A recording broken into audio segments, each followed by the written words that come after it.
What's up, everybody? Welcome into another edition of the Real Talk Ravens podcast. Obviously, we took a brief break here after the unfortunate loss to the Chiefs in the AFC Championship game. We just really needed to take a break for ourselves and just recalibrate And also, we wanted to see how things would play out yeah. post game. So Yeah, obviously we had some pretty heavy frustrations initially. Still have some of those, but we've kind of settled down a little bit. At least I have. Yeah. So I guess really quickly, we're just going to go ahead and jump into that Chiefs-Ravens AFC Championship game. Final score was 17-10. We only scored one offensive touchdown, which was in the first quarter from Lamar to Zay Flowers, which was what we thought was going to be the start of something big offensively for us, but that just pretty much was the only highlight of the game. Right. Then, we just probably had the worst game penalty-wise that we have had in the entire season. Shocker. And it was not called both ways for sure. Chiefs were not penalized the same as we were, and it definitely came in some key pivotal moments against us. Man, I wish that drone snatched Todd Monken and Cook took him away, and someone else could have called plays for that game. Yeah, the other story of the game besides the referees were the fact that our running backs only carried the ball 6 times versus the 28th ranked rushing defense in the NFL. And then in the post-game presser, John Harbaugh pretty much said there were a lot of run-pass option plays where the Chiefs were pretty much loading up the box and forcing them to pass. And he said the solution that they didn't at the time or during the game make would have been to get into a heavier personnel, and just kind of run the ball and not really have that option to pass it. And that's what we did in some of those short yardage runs that we did have, and we got some big plays from it, from some 10-plus yard carries. Go figure. Yeah. So, I give a lot of credit to Spagnuolo for the Chiefs. I think he was the key in this game that we kind of underestimated. And, I think it's really hard when you got the Chiefs who have a top 5 or probably number 1 offensive play caller. And then you have a top 5, top 3 probably defensive play caller on the same team. And then you have the best quarterback in the NFL. I'd like to make a brief statement on behalf of probably 70 to 80% of Ravens fans. First of all, the better team did not win. We just didn't adjust. I don't give Spagnuolo any credit. I give Todd Monken anti-credit. I really do. I don't buy the, whatever John Harbaugh said. Fact of the matter is we've adjusted in every other game, and for some reason we were unwilling to adjust here. When you play 3/4 of a game and you're still in it, but you're losing by 10 points, maybe it's time to change something. I don't know. I'm not a football coach. Probably never will be. So what do I know? The refereeing did come to bite us back in the butt, but only because we let it. What did I say in the episode before the game? Don't let the referee decide the outcome of the game. We let the referee decide the outcome of the game. I don't blame the ref for that game. I blame us. I blame us for not doing what we've done all year. And the frustrating thing about this game is at the end of the year, it's just 2019, but even more painful because we made it one game further. And you can sit there and you can say, oh, well, we had a wonderful season. We won 14 games, 13 games, however many games we won. I already forgot. It just shows that it doesn't matter. We're always going to choke when it matters the most, or at least that's what we're proving to do.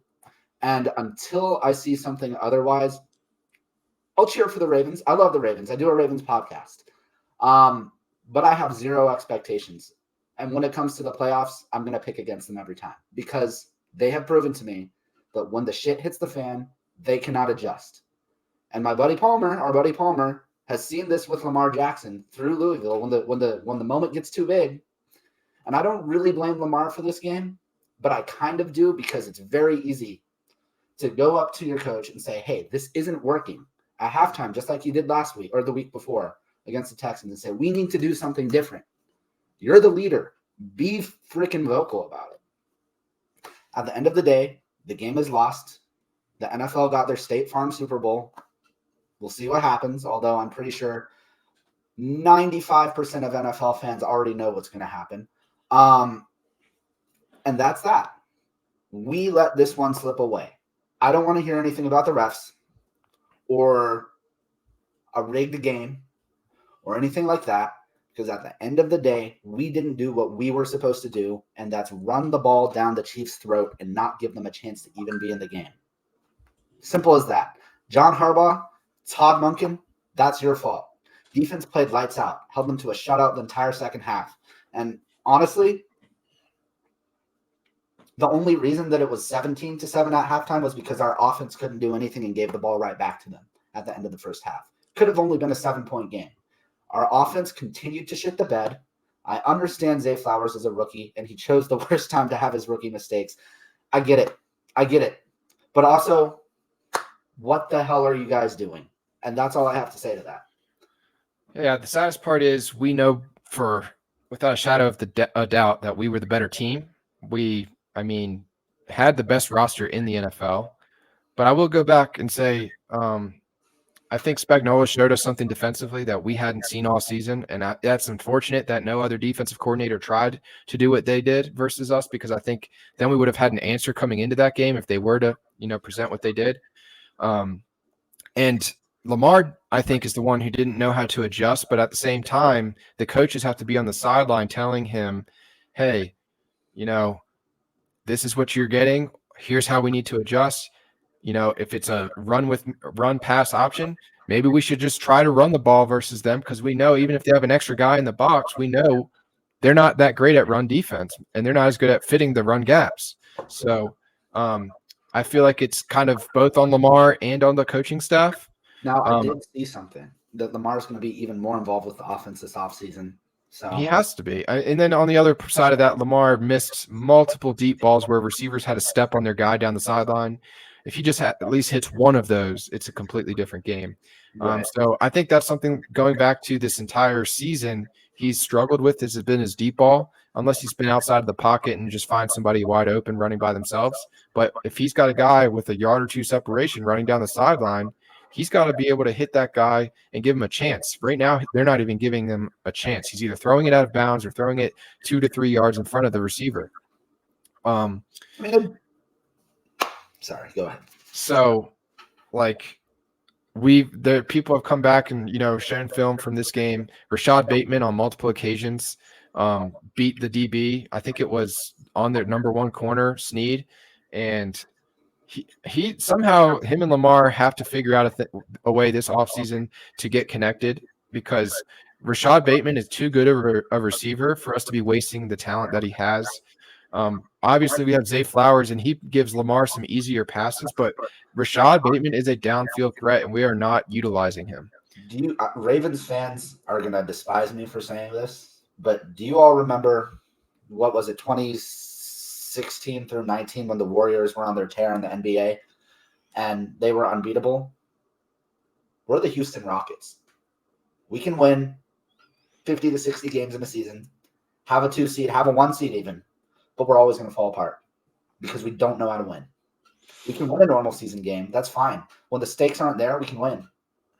Or when we're playing someone inexperienced, like CJ Stroud. Yeah, of course we can win. He's a rookie quarterback in the playoffs. Great. And you know what? We deserve to lose that game. I think one thing also, just trying to compare apples to apples a little bit, back when Harbaugh was in his younger days and we were having to go through Tom Brady in the playoffs on multiple occasions. I think we beat him twice. I think we might have lost to him twice, but at least we were about 50-50 going against him. Yeah, and even the losses were like this close. Yeah. I feel like, we've got to figure, at this point, the last 6 years now, the Chiefs have been in the AFC Championship game. The AFC runs through Kansas City. So your entire season, you should be having that in the back of your mind. All right, let's watch a little bit of Kansas City this week just to prepare for that going into the future, or at least have the scouts starting to, prepare for that game. Because at the end of the day, that's going to be the game that matters. There's regular season games. yeah, you got to win them and, take them one by one, but we haven't shown to really struggle too much with that. We can kind of rely on our players for that. We play the Chiefs next normal season, and you know what's going to happen to us? The same thing that happens to the Bills every year. We're going to blow them out of the water. It's not even going to be close. And then when we see them again in the playoffs, we're just going to lose like 20-10. That's how I feel right now. And I'm sorry if that's negative, but that's how I feel. Because for some reason, we go full, like, I don't know, we lose all of our senses when it comes to the playoffs. We forget everything that we've prepared for. We forget everything that we've been through, and we just crap the bed. Okay, so now getting into the parallels here. We won the Super Bowl in 2000. Mm-hmm. We won the Super Bowl in 2012. This next Super Bowl will be for the 2024 season. Man, I think it's going to take us losing a Super Bowl for Lamar to be ready to win a Super Bowl. Okay, well, regardless, I hope that we are next year. Guess where the Super Bowl is at? New Orleans? New Orleans. All right, so if we can keep this streak of going to the Super Bowl once every 12 years, every dozen years, that's better than most fan bases could dream of. Right. We're in a very, very good position. No matter how many pieces we're losing, we still have a ton of guys coming back. The core young guys that we have are coming back. We still have Kyle Hamilton. We still have, obviously, Lamar. We're still going to have Zay Flowers. We're probably going to get Matabike back. We still have Roquan. I think we're probably going to give the fifth-year option for Owe. Just give him another chance. You think what about Bateman? We'll be on year 4 anyway, but like maybe 2 more years of that. We're probably not going to give the 5th-year option to Rashad Bateman. He just, go figure. That could come back to haunt us, just like Patrick Queen, though. It just comes down to whether or not we don't have the balls to get rid of Ronnie Stanley and keep both Patrick Queen and Justin Madubuike. From what I've seen, it kind of doesn't make sense to get rid of Stanley money-wise unless we're able to trade him. Just because if we got rid of him, we would have a lot of dead cap that we'd be paying him still. It'd be the post-June one, so that would suck because it would be way too late to sign Patrick Queen at that point. Yeah, so I don't know. I don't think that's going to happen. I do think Ronnie Stanley did, over the end of the year, pretty much kind of really showed that he was getting back into his groove a little bit. He let up the one strip sack on Lamar, but I looked at that play again, and Lamar easily should have stepped up in the pocket and probably taken off. I don't know why. I think Lamar kind of sees these things from social media and the critics and everyone out there saying, Lamar's only good because he can run the ball. He's not a real quarterback. And then he tries to, in those big games, he's trying to prove a point to somebody. And I'm just like, dude, look at Mahomes. He won that game very just nonchalantly. It was a game management game. He made 1 or 2 nice plays to Travis Kelce, but besides that, he just managed the game. He didn't throw any interceptions. He didn't get stripped. He just didn't force the ball. No, he didn't force anything. He just let the game come to him and took what the defense gave him. And that is something that Lamar needs to learn. I've already said this to you. Lamar needs to get with, I think I said it to you. I've said it to Palmer. Lamar needs to get with Tom Brady this offseason. Yeah. He needs to get with Tom Brady. They're obviously, got a relationship off the field. He goes on his podcast and stuff like that. So I'd love to see him get with him this offseason, spend like a good week with him and just picking his brain. Offseason before OTAs with him, because just pick his brain, say, hey man, like, how do you prepare for these big games, things like that. Yeah. Look, man, it's not that Lamar's bad. He's a 2-time MVP. We're watching history being made in front of us, but I would trade both MVPs and both 14-win seasons for just 1 Super Bowl with him. I don't care if we win 9 games next year, slither into the playoffs with the 7th seed and manage to win the Super Bowl. I would prefer that over being the 1 seed and losing at home in embarrassing fashion because we can't adjust. And I'm sure every single one of you agree with me there. So I'm tired of being flashy good. I'm tired of being good to a certain point. Like, it's the one thing holding him back. It's the one, and I hope that he knows. I did something today. I deleted Instagram and I deleted X. Do the same thing, Lamar. You make too much money to worry about what other people have to say about you. You are surrounded by a bunch of really great athletes and pretty good coaches. I mean, there's a lot of people who hate Harbaugh now, and I'm on the fence. I like Harbaugh, but I do feel like he cares more about his coaching tree than actually winning sometimes. But my point being, you're surrounded by a lot of really good resources. You need to get off social media. Just go completely radio silent. You're already like that with the media. So stay off of Twitter, stay off or X, stay off of Instagram, stay off of whatever. Focus on winning. Focus on figuring out what you need to do. Focus on keeping your body good so that next year we don't lose you 3/4 of the way through the season and then we have another 2022 or 2021. And do everything in your power to make sure you're ready for this next year, because I guarantee you, if we win a Super Bowl in the next 2 or 3 years, we're going through Kansas City. We are going through Kansas City. Yeah. And maybe Buffalo as well.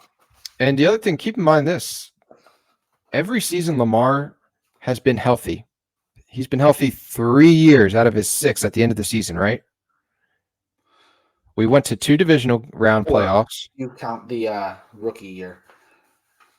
He didn't start that season, but yes, they still went to the divisional round that year. Okay. So, or wild card. Okay. I'm not going to count his rookie year.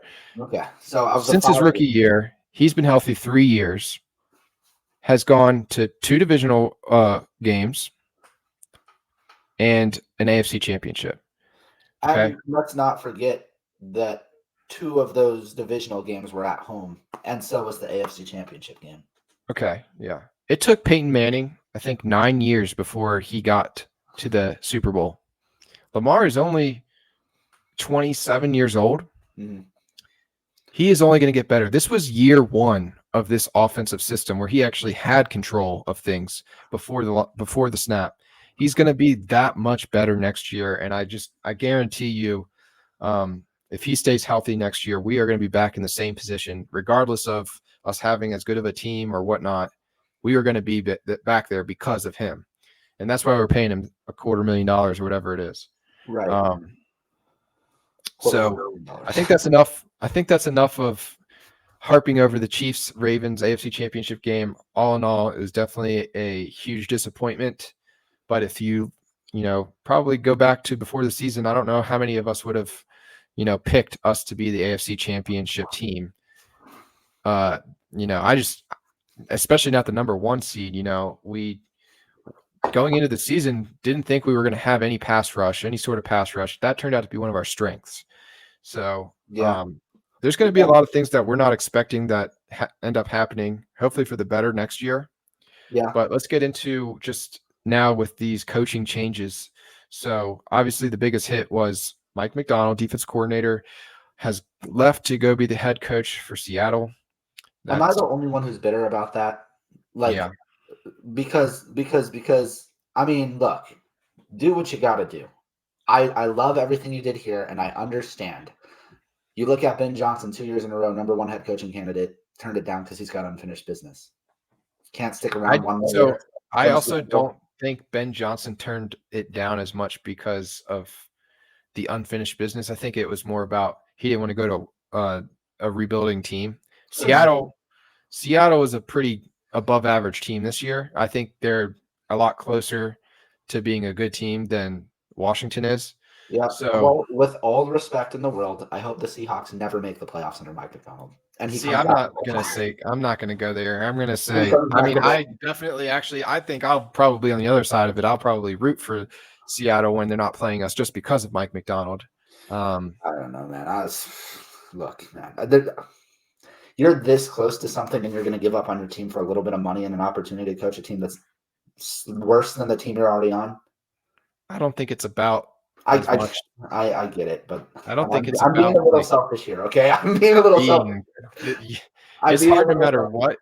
You can't sit there and hold on to that dream of, that. I feel like he has to, for himself, go prove that he can be a head coach. And I just feel like I think along with a bunch of other Ravens fans, were hoping that we made the difficult decision to let go of Harbaugh and make Macdonald our head coach. Yeah. And I think that would have been the only way to keep him. Kind of what we probably should have done long term. But maybe Zachary Orr will be our next head coach. I'm not complaining that he's our DC. I really like Zachary Orr. I think he has a very bright future. Apparently, he turned down calls from other teams to take our DC position. And, I was listening to the lounge this morning. I didn't get to finish it. But from what he was saying, it sounds like Baltimore's his home. And if the opportunity comes for him to be a head coach here, if things work out defensively, I'm sure he'll take it. So definitely, he said himself it would take a lot more to take him outside of Baltimore. I think the hardest one that he had to turn down was, I think McDonald wanted to bring him to be the defensive coordinator in Seattle. of course he did. And yeah, which obviously he'd rather stay with Baltimore. So, Harbaugh apparently started talking with him the Monday after the AFC Championship game, expecting McDonald to leave. And that's how it turned out. The other guys from our defensive staff that were in consideration were Denard Robinson, the DB coach, who wound up leaving to go be the Tennessee Titans defensive coordinator. And then our assistant head coach and defensive line coach, Anthony Weaver, who Miami. Yes, he recently, after Zach Orr was hired, left to go be the Miami Dolphins defensive coordinator since Vic Fangio left to go to Philly. I think that was just he wanted to be a DC. We hired Zach Orr, so Miami was the best option. I'm less bitter about that than Mike McDonald. Yeah, I think Anthony Weaver, I was just expecting him because he's been a defensive coordinator before and it did not go well, but it was also because he was on a terrible team with the Houston Texans back when they were terrible. Yeah. And I was just kind of thinking that he was going to ride it out for another year because he was actually getting interview requests for head coaching jobs. And so I was thinking that maybe he was just trying to find maybe the right fit there, but you can't really complain. It's not like Miami's a bad team. They're a playoff caliber football team, and he's going to go be the defense coordinator. I'll put it this way. I think the Dolphins have just as much of a chance to win the Super Bowl next year as the Ravens do. Yeah, because you got to think back. They just had so many injuries toward the end of the season that killed them on their defense. And honestly, they might. I'm curious. I wonder if they could have beat Kansas City, but Tua was just so bad in that game. Yeah, I mean, it was like negative 45 degrees or whatever it was. I don't blame the Dolphins for losing that game. I think that the Dolphins actually might have a better chance than us next year because our division is going to be maybe 4 good enough teams to make the playoffs where all the Dolphins really have to get by. I'm not buying to the Jets. I don't think they're good. I don't think Aaron Rodgers will make the difference for them. And the Patriots, they're in a rebuilding mode. They have a very interesting head coach now. And there's potential, but not division-winning potential. You know what I mean? Yeah, no, for sure. I think Buffalo is going to be the favorite to win that division.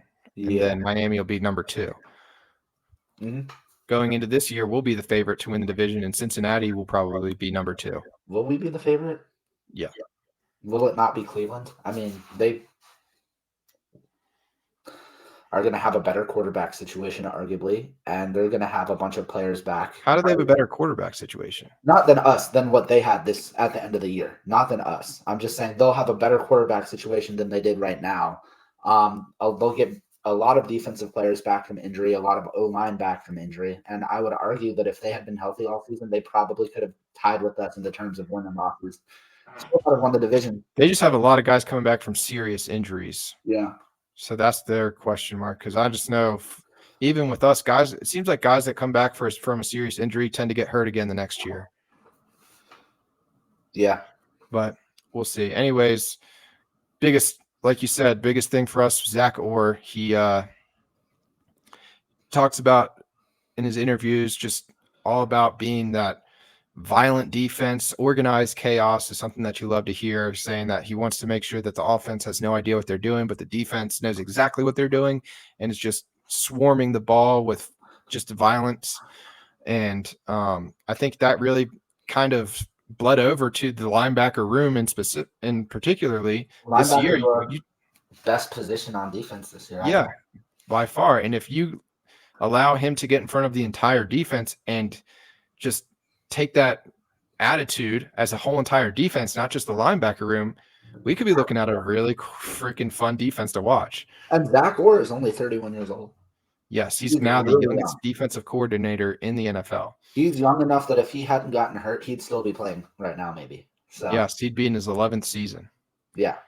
So And some honestly, some of the best players turned coaches are the ones that go undrafted and deal with all of that BS because they have to like fight for it and they have to have a better understanding of the position they play and they go through a lot. So I like his background. I think it's always been leading to this. And I'm you just just glad got to to think a hear it. few of these former players that are in the league right now coaching. Mike Vrabel, D'Amico Ryans. Now you got Gerard Mayo, all linebackers. The freaking what's his name in Jacksonville? Um, wasn't he a backup coach, backup quarterback? Yeah, I'm just saying specifically like linebackers. Oh, linebackers. Okay, yeah. Yeah, that have that attitude. Mhm. Like imagine having Ray Lewis as your defense coordinator and having that type of Right, attitude, you right. know. So I think that kind of carries over into the attitude of the entire defense. And I'm excited to see how that goes for us next year. Obviously, he has no experience actually calling the defense, but he said to prepare for this, for the last 3 or 4 years, he's been preparing as if he's the defensive coordinator for every game, creating his own call sheet and just kind of going in and preparing for this day that has now come. Right. And the fact that Mike McDonald wanted him to go to Seattle to be his defensive coordinator, he's ready. He's ready. It's his time. I have more faith in our defense that will be losing players than our offense at this point right now. That's been established for a year, just because he has basically been Mike McDonald's protege. I can definitely see us starting off slow defensively just because he has never called games before. And then I think by midseason, he's going to hit his form and be ready and have the defense ready to go. Right.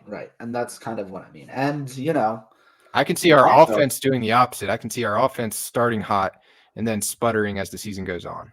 Depends on how Lamar plays and if he stays healthy and if we actually have wide receivers, because we're probably not going to have OBJ next year. He didn't do anything this year.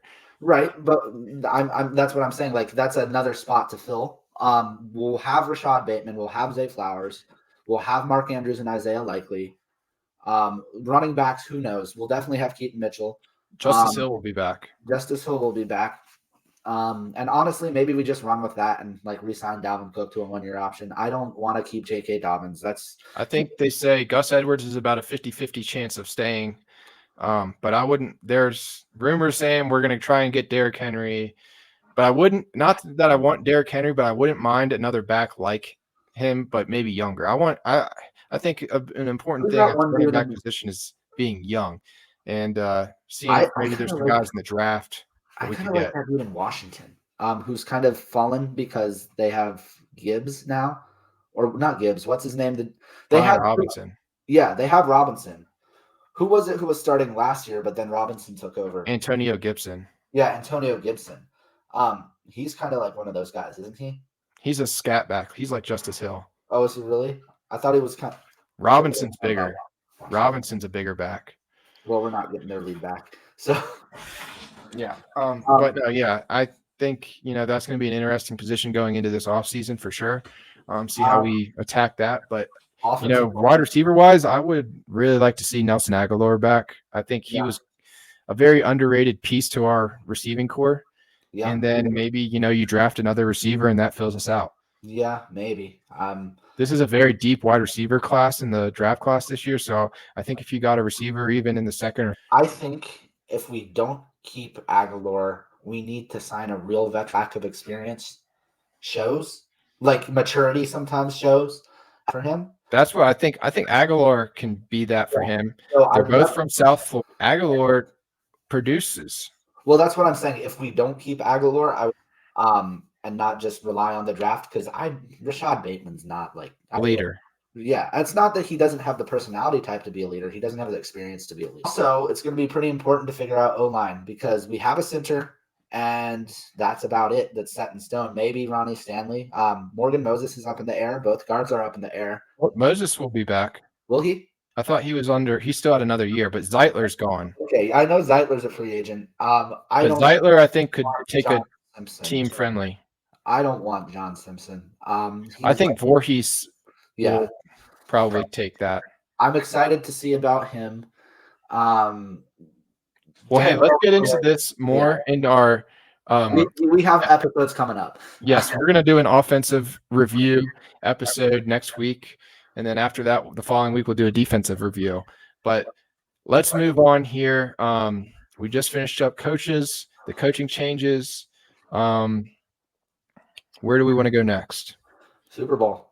Super Bowl. All right, so let's just see something right quick. All right, so AFC Championship week. Remember, each game is worth 3 points, and we picked against the spread. I was 100% against the spread.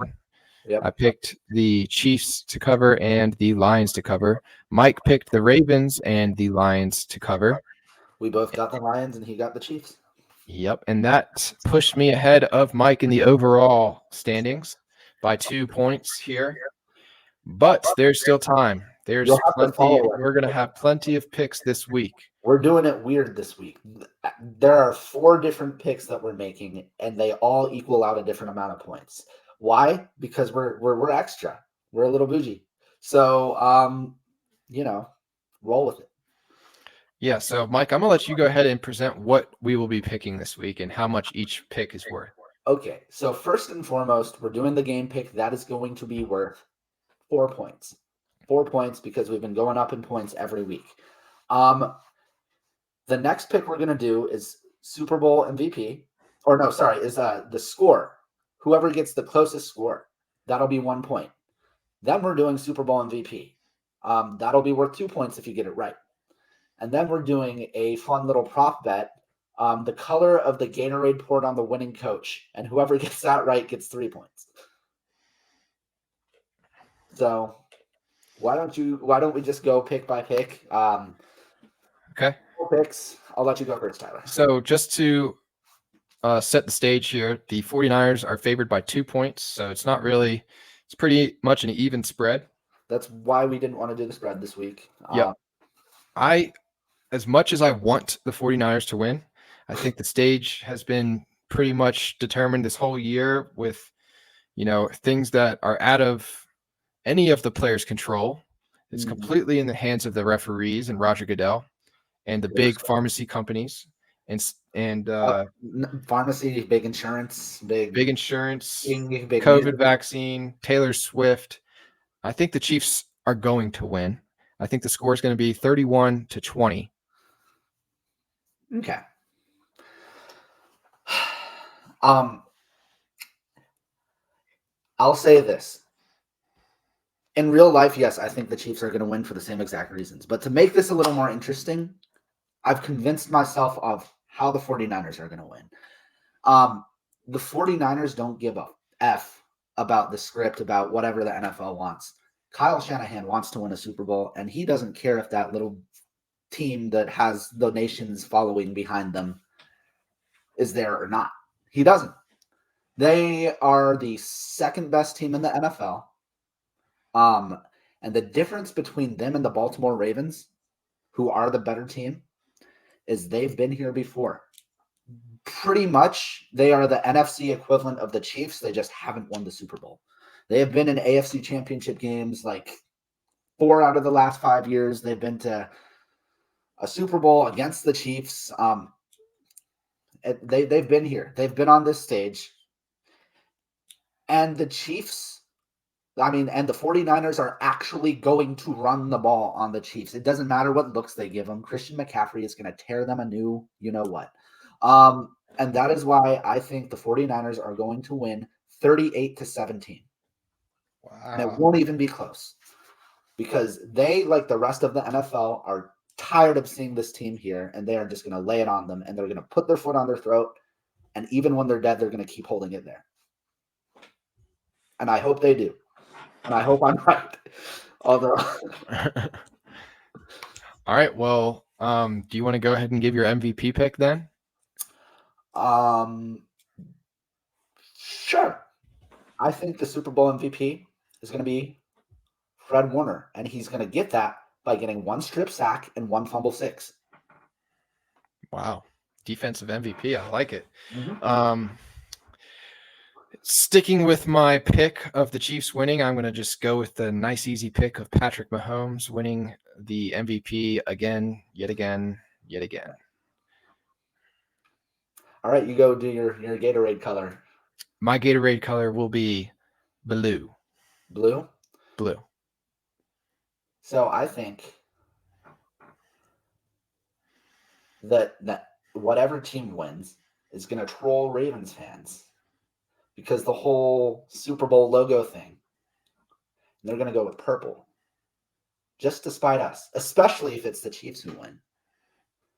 So I'm going to say purple. All right. You heard it here first. So yeah, that pretty much I think wraps up this episode then.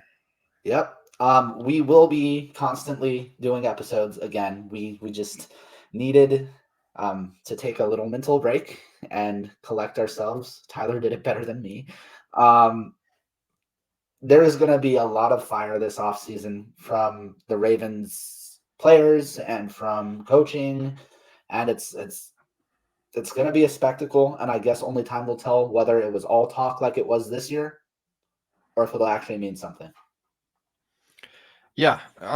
This is the time of the year where like Ray Lewis said, now we get to sit here and talk about what we should and what we shouldn't do.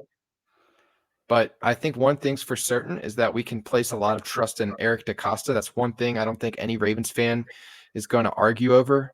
Over the last however many years, he has just proven time and time again that he's going to put ourselves in the best position with the best possible players on the field for us to win. But this is just the time of the year where we get to kind of talk about and debate whether who we like or who we want, and it's going to be pretty fun. I think we got a lot coming up where, like we said, the next 2 weeks we're going to go over offense and defensive season in review and go by position and just kind of grade it out each player and whether or not these free agents are we want back or not. And then after that, I think we'll start maybe getting into some free agency stuff and then get into the draft. I wanted to say I'm very interested to see what we do in the draft because, and I've said this in the group chat, I think we're in a win now position. I think the 30th overall pick is too low, especially with the needs we're going to have. So maybe for the first time in Eric DeCosta's history, outside of the whole Hollywood Brown thing, we might swap picks with someone and go up rather than down. Yeah, I wouldn't count on it because it's Eric DeCosta, but I feel like he knows how urgent this is. Speaking of front office, we also forgot to mention that Joe Ortiz has also left us. He was our director of personnel, and he's going to be the new GM for the LA Chargers with Jim Harbaugh. Good for him. That's the second biggest loss we've had outside of the Chiefs game this offseason, because it's the offseason for us. Another thing I wanted to mention earlier, just about all this Zach Orr stuff. One aspect that I don't know that all Ravens fans are really considering, if we do lose Patrick Queen, Zachary Orr has been coaching up Trenton Simpson all year. Yeah, I'm curious to see if, with him being the new defensive coordinator, if we end up hiring another linebackers coach or if he's going to try to do both or not. I think in the NFL, you kind of, once you're the defensive coordinator, you have a position coach for every position instead of trying to do both. I think so too. But in college, I know like every coordinator is pretty much a position coach. So I know it's to be fair, it could be something like what the Rams and 49ers do, where they have like a coordinator or they have a position coach, but like really the head coach is calling the shots. So maybe they'll have a linebackers coach, but a lot of it still runs through Zach Orr, Yeah. So, we'll see about that. We got fun off season coming up. Orioles season's coming up in a few weeks. Praise Jesus, by the way, with the Orioles, man. We've got so many good things with the Orioles coming, new ownership. We got a new ace pitcher. So are we going to work some Orioles stuff into our off-season stuff, I maybe. definitely don't have that expertise, but I would be more than willing to talk about it as much as we can. Yeah, obviously we're a Ravens channel, and we don't want to send you guys away by only talking about baseball. But Orioles were a fun team this year too. Did the same thing the Ravens did. No, they didn't make it to the championship or No, the but game they got the before. number one seed and lost to the team that They won. did get the number 1 seed. But all right, let's wrap this one up. We'll see you all next week. Hope you enjoy the Super Bowl weekend as much as you can with it not being the Ravens. And hey, you know what? If you're still salty, because I was teetering on the fence about this, and I have decided probably to watch the game, but there's no shame in boycotting the Super Bowl. If it makes you that mad, watch The Godfather. That's like 3 hours long. Go for a walk. Go take your girl on a date. Do something fun. Unplug. It's okay. You're not required to watch the Super Bowl as a football fan. Most of us do. But if it still hurts, I'm not going to judge you if you don't. It's okay. Yeah. Tyler might. I don't know. Hey, I'm a football fan through and through, and no matter how much it hurts that the Ravens aren't in the Super Bowl, I'm still going to watch it and hope that it's a good game. Yeah, it probably will be. Unless my prediction comes right. That'll be a better game. That's the real reason they didn't want the Ravens in, because they knew the Ravens would blow out the 49ers again. Right. Well, I would love a repeat of the Buccaneers-Chiefs Super Bowl. Just absolute domination by the team that's not the Chiefs. But again, that's just the salty Ravens fan here, because we're not good enough to be in the Super Bowl yet again, and the Chiefs are. So, yep. Make sure you guys hit that like, hit that subscribe, and turn on the notifications so you get notified anytime we post. But yeah, we'll see you guys again next week, and we will have our offensive review episode. So stay safe, everybody.